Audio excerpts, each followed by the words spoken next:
사랑하는 한동 식구 여러분, 고성준 목사입니다. 사람들이 선교에 대해서 잘못된 이해 또 오해를 가지고 있는 것이 있는데, 그것은 특별히 헌신된 사람들만이 선교 사역을 감당한다고 하는 생각입니다. 선교라고 하는 것은 특별히 헌신된 어떤 선교사님들의 사역이지 일반적인 크리스천들하고는 관계없는 일이라고 생각합니다. 그러나 성경은 그렇게 얘기하고 있지 않지요.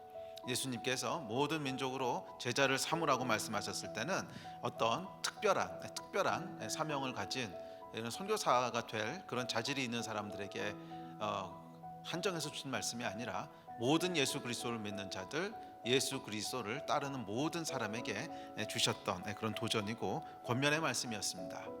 선교라고 하는 것은 특별한 사람들만의 특별한 사명이 아닙니다. 선교라고 하는 것은 우리 삶의 바운더리에 대한 얘기입니다. 우리 삶의 바운더리에 대한 얘기입니다. 하나님께서 저와 여러분을 창조하실 때, 또 하나님께서 주의 백성들을 창조하실 때, 주님이 창조하신 모든 땅과 모든 민족과 모든 열방이 우리 삶의 바운더리가 되도록 그렇게 창조하셨습니다. 저희는 저희가 태어났던 곳, 요 지역에만 한정돼서 살아가도록 그렇게 지음받은 존재가 아니라 우리가 미쳐야 되는 영적인 영향력, 또 선한 하나님의 계획들은 우리가 태어나고 우리가 밟고 있는 요 지역에만 한정해서 영향을 미치도록 그렇게 하나님 제안해 놓지 않으셨다는 거예요. 저와 여러분을 만드시고 또 하나님께서 하나님 백성을 부르셨을 때는 우리 하나님이 창조하신 모든 땅을 다 우리 삶의 바운더리가 되도록 그렇게 부르셨습니다. 저와 여러분이 살아가야 될 우리 인생의, 우리 삶의 바운더리는 포항 땅만이 아닙니다. 대한민국 땅만이 아니라 어디든지 주님께서 창조해 놓으신 모든 곳, 모든 사람이 사는 곳은 다 우리가 영향을 미치고 또 임팩트를 미칠 수 있는 우리 삶의 바운더리로 그렇게 하나님께서 창조하셨습니다. 이것이 여러분 선교의 본질입니다. 그래서 선교는 특별히 선교사 타이틀을 갖고 있는 신학교를 나오고 또 목사 안수를 받고 그런 분들만의 전유물이 아니라는 거예요. 선교는 저와 여러분의 삶의 바운더리가 제한되어 있지 않다라고 하는 우리 하나님의 은혜입니다. 저와 여러분은 우리에게 주신 하나님의 달란트, 또 하나님께서 우리에게 주신 데스티니를 통해서 얼마든지 모든 곳에 선한 영향력을 미칠 수가 있어요. 이 세상의 피조물들은 하나님의 아들들이 드러나기를 기다린다고 했어요. 정말 하나님의 사람들이 하나님의 지혜와 하나님의 능력을 가지고 이 세상 곳곳에 산지에 있는 수많은 문제들, 수많은 고통들, 수많은 슬픔들, 수많은 갈등들을 돕고 해결하고, 그래서 하나님의 영광과 하나님의 사랑과 하나님의 은혜를 흘려보낼 수 있는 그런 자들로 하나님께서 우리를 만드시고 세우셨습니다. 저는 여러분의 삶의 바운더리가 열방으로 모든 땅 가운데로 넓혀지고 확대되는 그런 은혜가 있게 되기를 주의 이름으로 축복합니다. 그런데 문제는 뭐냐면 사람들은 자기가 태어난 곳을 떠나기 싫어한다는 거예요. 컴포트 존이라고 하죠. 컴포트 존. 편안한 곳을 떠나기를 싫어합니다. 왜냐하면 우리가 태어나서 자란 곳을 떠나게 되면 언어도 다르지요. 또 그곳에 가게 되면 문화도 다르지요. 또 친숙한 사람들도 없지요. 김치 먹기도 힘들지요. 그런 여러 가지 이유로 많은 사람들은 컴포트 존을 떠나기를 싫어합니다. 성경의 인물들도 마찬가지였어요. 성경의 믿음의 아버지인 아브라함도 컴포트 존을 떠나기 싫었어요. 자기가 태어났던 곳에서 갈대아 우르에서 그냥 편안하게 여생을 보내고 싶었습니다. 그런데 하나님께서 그렇게 두지 않으셨어요. 하나님께서 아브라함을 부를 때 너는 한 민족의 아버지가 아니라 열방의 아버지로 부름을 받았다. 아브라함이 아니라 아브라함으로 부름을 받았다. 그래서 그 안전지대를 떠나게 하시죠. 너는 너의 본토 친척 아비집을 떠나 안전지대를 떠나게 하셔서, 그래서 하나님께서 이끄실 땅으로 가라고 그렇게 명령하십니다. 그것이 아브라함 여정의 시작이었듯이 저와 여러분의 여정의 시작도 그렇게 시작될 거예요. 내가 편안하게 생각하는 곳, 나의 안전지대를 떠나서 하나님이 인도하실 곳으로 가는 그 여정이 시작될 때 아브라함에게 시작됐던 여정이 여러분에게도 동일하게 시작되게 될 거예요. 그래서 하나님께서 아브라함에게 뭐라 그러시냐면, 이 본토 친척 아비집을 떠나 하나님이 인도하시는 약속의 땅에 들어갔을 때 어느 날 하나님께서 나타나셔서 아브라함에게 동서남북을 둘러보라, 그 땅을 밟아보라고 말씀하시면서 네가 본 모든 땅이 네 것이 될 것이고 네가 밟은 모든 땅이 너의 땅이 될 것이라고 약속하세요. 삶의 바운더리를 넓혀주신 거예요. 너는 그냥 네가 태어났던 그 지역이 나의 삶의 바운더리라고 생각했지만 아니야. 네가 본 모든 땅이 너의 삶의 바운더리가 될 것이고 네가 밟은 모든 땅이 너의 삶의 바운더리가 될 거야. 그 약속을 해주신 것이듯이 저와 여러분에게도 본토 친척 아비 집을 떠나 내가 익숙하게 생각하고 내가 제한하고 있던 나의 삶의 바운더리를 벗어나 하나님의 인도하심을 따라 어디든지 가서 하나님의 선한 영향력을 나타내고 그 땅의 산재에 있는 슬픔들과 고통들을 주 예수의 이름으로 풀어내기를 원하는 모든 자들에게는 삶의 바운더리를 넓히는 은혜가 있을 거예요. 우리가 밟은 땅이 모든 나의 삶의 바운더리가 될 것이고 우리가 본 곳이 모든 나의 삶의 바운더리가 되는 이 하나님의 은혜의 역사가 있을 줄 믿습니다. 기억하세요. 여러분은 여러분이 생각하는 것보다 큰 부르심을 위하여 부름받은 존재입니다. 여러분의 삶의 바운더리는 여러분이 본 모든 곳이 될 것이고 여러분이 밟은 모든 땅이 될 거예요. 이 놀라운 하나님의 은혜 가운데로 여러분을 초청합니다. 여러분, 특별히 우리 하나님께서는 한동대학을 향해서 한동에 있는 학생들을 향해서 큰 기대를 가지고 계시다고 믿습니다. 제 안에는 그 감동이 있어요. 분명히 하나님께서 여러분에게 주신 유업이 있고 여러분에게 주신 몫이 있다고 믿습니다. 여러분만이 해결할 수 있는 일이 있고 여러분만이 해결해야 될 일이 있습니다. 여러분 외에 다른 어떤 사람도 대신해 줄 수 없는 일이 있어요. 그 일들을 여러분 행하시기 바랍니다. 한동만이 할 수 있는 일이 있고요, 한동이 움직여야만 해결될 일이 있어요. 그리고 거기서 많은 사람들이 하나님의 사람들이 하나님의 아들들이 나타나기를, 한동이 나타나기를 기다리고 있어요. 특별히 시리아 내전으로 인해서 난민 사태가 일어나게 되죠. 난민 사태가 지금 일어난 지 10년이 지났는데 이 난민들에 대해서 현대 사회는 큰 부담을 가지고 있고 또 동시에 큰 비전을 가지고 있습니다. 특별히 시리아 난민들이 있는 지역에 가보면 정말 해결해야 될 문제들이 산적해 있습니다. 삶에 많은 고통들이 있고요, 삶에 많은 슬픔들이 있고 갈등들이 있고 풀어내야만 할 과제들이 있습니다. 누군가 어떤 하나님의 사람은 그곳에 들어가서 이 문제들을 풀어내야 될 사명이 있습니다. 그리고 그 사명 가운데 저는 한동대학의 몫도 분명히 있다고 믿습니다. 여러분들이 해결해야 되고 여러분들만이 해결해야 될 그런 문제들이 있다고 믿습니다. 특별히 이 난민 사태로 말미암아 많은 고아들이 발생했습니다. 한 10여 년 전에 이라크에 그 전쟁이 있었을 때 전쟁으로 말미암아 300만 명이나 되는 고아들이 생겼습니다. 그리고 그 당시에 이라크에서 사역하시던 미국 선교사님이 전 세계에 편지를 보내셨는데 성경은 고아 과부를 돌보라고 했습니다. 그런데 여기 300만 명의 고아가 있습니다. 이들을 교회가 돌보지 않는다면 근본주의 무슬림들의 손에 의해서 자라날 것이고 10년 뒤에 이들은 다 테러리스트가 돼서 세계를 어지럽게 할 것입니다 하는 기도 편지였는데, 정확히 10년이 지나고 나서 이라크 북부에서 IS가 시작되지요. 결코 우연이 아닙니다.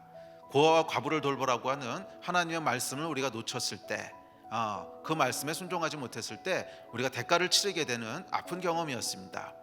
사실 IS라고 하는 것은 이라크 북부에 있는 이 고아들을 중심으로 시작된 그런 운동입니다.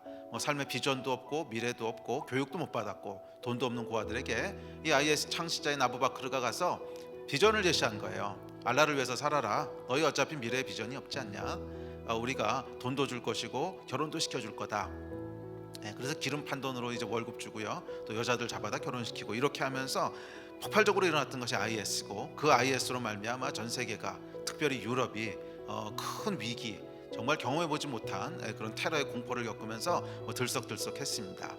탈레반도 마찬가지입니다. 여러분, 지금 아프가니스탄 그 사태가 주목받고 있는데 탈레반도요, 소련이 아프가니스탄을 침공했을 때 게릴라전을 펼던 아프가니스탄 사람들이 있는데 이들이 전쟁이 일어나면 고아가 나오지 않습니까? 이 고아들을 버려두지 않고 업고 다니면서 키웠는데 이 사람들이 탈레반이 된 거예요. 그래서 결국 지금 현대에 우리의 어떤 현실들을 규정했던 것은 10년 전, 20년 전에 고아들이 어떻게 됐느냐 하는 데서부터 발생한 일들입니다. 그리고 성경은 분명히 고아 과부를 돌보라고 명령하고 있습니다. 시리아 사태로 말미암아 굉장히 많은 고아들이 나타났습니다. 지금 UN 통계에 의하면 약 3천만 명 정도의 고아가 있다고. 물리적인 고아는 아니라도 부모가 돌볼 수 없는 그런 사회적 고아, 이제 3천만 명 정도가 있다고 추산되고 있습니다. 시리아 난민 사태만으로 발생한 고아도요 한 400만 500만에 달합니다. 자, 이 고아들은 우리가 충분히 만날 수 있습니다. 충분히 도울 수 있는 지리적 위치에 놓여 있습니다. 뭐 레바논이나 요르단이나 터키나 얼마든지 만날 수 있는 곳에 있는데, 이들을 지금 우리가 말씀에 순종해서 돕지 않는다면 미래가 어떻게 될까요? 이들이 만약에 10년 뒤에 근본주의 무슬림들이 된다면 세계는 어떻게 될까요? 중동은 어떻게 될까요? 중동의 미래가 사실은 이들에게 달려 있다고 해도 과언이 아닙니다. 그러나 반대로 큰 기회가 있습니다. 이 고아들을 만약에 정말 예수 그리스도의 사랑과 예수 그리스도의 지혜를 가지고 키울 수 있다면 이들이 10년 뒤에 중동의 새로운 리더십으로 새로운 영향을 미칠 수 있는 아이들로 자라날 수 있어요. 그 일은 사실은 이 아이들을 누가 키울 것이고 어떻게 교육할 것인가 하는 데 달려 있습니다. 저는 한동에 중요한 몫이 있다고 믿습니다. 한동에는 여러분 정말 헌신되고 또 주의 일을 감당하고자 하는 많은 우리 학생 친구들이 있고요. 또 교육기관으로서 갖고 있는 교육에 대한 많은 노하우들이 있습니다. 이런 이 한동의 자원들을 가지고 고아들을 미래의 리더십으로 키워낼 수 있다면, 많은 숫자가 아니라도 아주 소수의 사람들이라도 미래의 리더십으로 키워낼 수 있다면 아마 10년 뒤에 우리는 전혀 다른 중동, 아니 전혀 다른 우리의 현실들을 맞이할 수 있습니다. 지금은 위기인 동시에 특별한 기회입니다. 저는 여러분들에게 주신 유업을 놓치지 말고 이 가운데 한동만이 할 수 있는 일들을 행하시게 되기를 주의 이름으로 축복하고 도전합니다. 우리 하나님께서 여러분이 발걸음을 떼기를 기다리고 계실 거예요. 할렐루야. 우리 하나님께서는 여러분들이 주님의 역사에 함께 동참하기를 기다리고 계세요. 주의 역사에 함께 동참하기를 기다리고 계세요. 아주 오래전 얘기인데, 제가 막 목회를 시작했을 때 일입니다. 제가 그날 아침에 이제 콰이어 타임을 하면서 그 매일 성경을 가지고 콰이어 타임을 하고 있었는데, 본문 말씀이 사도행전 3장이었어요. 그래서 베드로와 요한이 성전 미문에 있는 안전뱅이를 보고 은과 금은 내게 없지만 내게 있는 것으로 내게 주노니 예수의 이름으로 일어나 걸으라. 그래서 걷게 되는 이제 그 장면이었습니다. 근데 그 말씀을 묵상하면서 제 안에 막 마음이 뛰었어요. 그렇지, 예수 이름에 능력이 있지. 그렇지, 그 예수 이름으로 안전뱅이를 일으킬 수 있지. 막 그런 이제 큰 은혜를 받고 이제 그날 하루를 시작했습니다. 근데 그날 하루 일정을 전부 이제 마무리하고 집에 돌아오는 길이었습니다. 근데 집에 돌아올 때 제가 육교를 하나 이렇게 건너서 집에 돌아가게 됐는데, 그 육교를 건너는데요, 평소에 보지 못하던 그런 그 거지 한 분이 거기 앉아 있는 거예요. 거지 한 분이 앉아 있는데 그 앞에 이렇게 그 돈을 이렇게 넣을 수 있는 통을 하나 놔두고 이렇게 앉아 계셨습니다. 근데 그 옆에 보니까 이 목발이 놓여 있는 거예요. 목발이. 그러니까 이분이 걷지 못하는 분이었어요. 안진뱅인 거예요. 그걸 딱 보는 순간 아침에 읽었던 그 감동이 막 몰려오기 시작했습니다. 그래서 안진뱅이가 앉아 있네. 한번 해봐. 이 마음이 딱 드는 거예요. 한번 해봐. 에이, 그게 될 리가 없지, 되겠어? 아니야, 그래도 말씀에서는 된다 그랬는데. 이 안에서 막 갈등이 일어났습니다. 그래서 할까 말까 그러다가 용기를 냈습니다. 뭐 까짓 거 이제 믿자 본전 아니냐, 안 되면 죄송하다고 그러고 가면 되는 거지 뭐. 그래서 이제 그 앞에 가서 섰습니다. 오늘 아침에 했던 말하고 똑같은 얘기를 해야지. 은과 금은 내게 없지만 나사렛 예수의 이름 명으로는 일어나 걸으십시오. 딱 그걸 선포하려고 앞에 섰는데요, 그 얘기를 딱 하려는 순간 목이 탁 막혔어요. 은과 금이 너무 많은 거예요. 이제 주머니를 보니까 10,000원짜리도 있고 50,000원짜리도 있고 줄 수 있는 게 너무 많은 거예요. 그러니까 분명히 베드로와 요한은 줄 게 아무것도 없고 예수 이름밖에 없다라고 얘기를 했는데, 제 안에는 줄 게 너무 많은 것을 보면서 이 거짓말은 할 수 없잖아요. 그래서 주머니에서 10,000원짜리 하나를 꺼내서 식사라도 하십시오 이렇게 주고 돌아서 나왔습니다. 근데 돌아서 나오는데 뭔가 이렇게 망치로 머리를 한 대 탁 맞는 느낌이었어요. 그러면서 성령께서 제 안에 뭐라고 말씀하시냐면, 너의 삶에 왜 사도행전적인 역사가 일어나지 않는 줄 아느냐? 사도행전적으로 살지 않아서 그런 거야. 네 안에 왜 사도행전적인 역사가 일어나지 않는 줄 아느냐? 사도행전적으로 살지 않아서 그런 거야. 사도행전적으로 살면 사도행전적인 역사가 일어난다는 거예요. 우리 하나님께서는 각 시대마다 그 시대에 행하시는 하나님의 역사가 있어요. 그래서 모세의 때에는 출애굽이라고 하는 하나님의 역사를 행하셨고, 엘리야의 때에는 갈멜산에서 바알 숭배를 다 척결한다고 하는 그 하나님의 역사를 행하셨고, 또 루터와 캘빈의 때에는 구원을 전부 다 잃어버린 이 교회 가운데 구원이 무엇인지를 다시 회복하는 일을 행하셨듯이 각 시대마다 하나님께서 행하시는 사역이 있어요. 그리고 그 사역에 뛰어드는 자는 하나님의 행하시는 것을 보고 경험하게 되는 줄 믿습니다. 우리의 삶 가운데 왜 성경과 같은 역사가 일어나지 않을까? 우리 삶에는 왜 사도행전 같은 역사가 일어나지 않고, 우리 삶에는 왜 바울이나 베드로와 같은 역사가 일어나지 않을까? 저는 여기에 그 이유가 있다고 믿습니다. 그 시대에 하나님이 일하시는 곳으로 가지 않기 때문에 그래요. 그 시대에 하나님이 해결하시기 원하시고, 그 시대에 하나님께서 구원하기 원하시는 그 사람들이 있는데, 그곳에 하나님은 역사하고 계세요. 그곳에 하나님은 일하고 계세요. 그래서 누구든지 그 초청을 받고 그 가운데로 뛰어드는 사람은 그 역사를 경험하는 것이고, 그 가운데 뛰어들지 않고 멀리 동떨어져서 변두리에서 살아가는 사람들은 그 하나님의 역사를 경험하지 못하는 것, 이것이 그냥 영적인 원리입니다. 저는 여러분들이 이 시대에 정말 하나님의 행하시는 일 가운데로 들어가게 됐으면 좋겠어요. 저도 그렇고 여러분도 그렇고 사도행전적으로 살아가는, 그 시대에 하나님이 역사하는 그 역사의 한가운데, 그 시대에 하나님께서 구원하시기 원하시는 그 구원의 역사 한가운데 그리로 뛰어들어가시기를 주의 이름으로 축복합니다. 제가 하나님의 인도하심 가운데 이 일을 감당하고자 뛰어들었을 때 정말 많은 역사들을 경험했어요. 정말 많은 역사들을 경험했어요. 장님이 눈을 뜨게 되고 귀머거리가 듣게 되는 초자연적인 치유부터 설명할 수 없는 기적의 역사들을 경험하면서, 성경의 역사는 단순히 성경 시대에 제한되어 있었던 것이 아니라 어느 시대든지 그 시대에 하나님이 행하시는 일 가운데로 한가운데로 뛰어가는 자들은 다 동일한 하나님의 일하심을 보게 되는구나 하는 것을 경험으로 알게 됐습니다.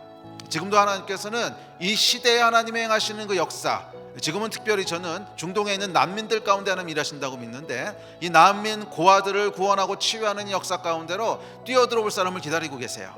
그리고 그 역사에 뛰어들어가는 사람들은 베드로가 그랬듯이, 바울이 그랬듯이 놀라운 하나님의 역사를 보고 경험하게 될 줄 믿습니다. 여러분, 한국에는 놀라운 유업이 있습니다. 놀라운 유업이 있습니다. 70년대 80년대 부흥을 경험한 한국교회는요, 80년대에 100만 명의 선교사를 파송하겠다고 하나님 앞에 서원합니다. 근데 그때는 여러분 어떤 때였냐면, 한국이 돈도 없고요, 주차장에 차들도 없고, 여권도 나오지 않고 그런 시대였어요. 그런데 그 시대에 우리 믿음의 아비들이 하나님 앞에 서원을 했어요. 세계 선교를 우리가 감당하겠습니다. 사실은 참 우스운 서원이었어요. 절대로 불가능해 보이는 서원이었는데, 이 믿음의 서원이야 하나님께서 그 서원을 받으시고 그 위에 축복하셨어요. 그래서 불과 30년 40년이라고 짧은 시간 동안에 한국은 수많은 선교사들을 배출할 수 있었고, 그 결과 전 세계에서 두 번째로 많은 선교사를 파송하는 그런 나라가 되었습니다. 정말 헌신이었고 정말 하나님을 향한 열정이었습니다. 제 바로 윗세대 되시는 선교사님들의 그 이야기를 들어보면 사실은 선교 후원을 제대로 받고 가신 분들이 없으셨어요. 후원할 수 있는 그런 때가 아니었어요. 보통 선교지에 들어가면 한 달, 두 달 교회에서 후원금 받고 그 다음부터는 후원금이 오지 않고, 또 그 시대 선교사님들 중에 부모님의 임종을 제대로 지킨 선교사님들은 없었어요. 그때는 편지 한 통 가는데 배로 갔기 때문에 한 달씩 이렇게 걸렸습니다. 전보로 가기는 하는데, 전보라고 하는 게 옛날에 있었거든요. 근데 그 전보가 가면 그 전보를 우체국에서 보내면 그 선교지에 있는 우체국으로 전보가 가고, 그럼 선교지에 있는 우체국에서 또 선교지에다 알리면 와서 받고, 그럼 한 3, 4일, 일주일은 금방 지나가는 거였습니다. 부모님이 돌아가시면 한 3일, 4일 만에 장례를 치러야 되는데, 그래서 우리 윗세대 선교사님들은 거의 부모님의 임종을 지킨 사람이 없고 장례식에 참석하신 분들이 없었어요.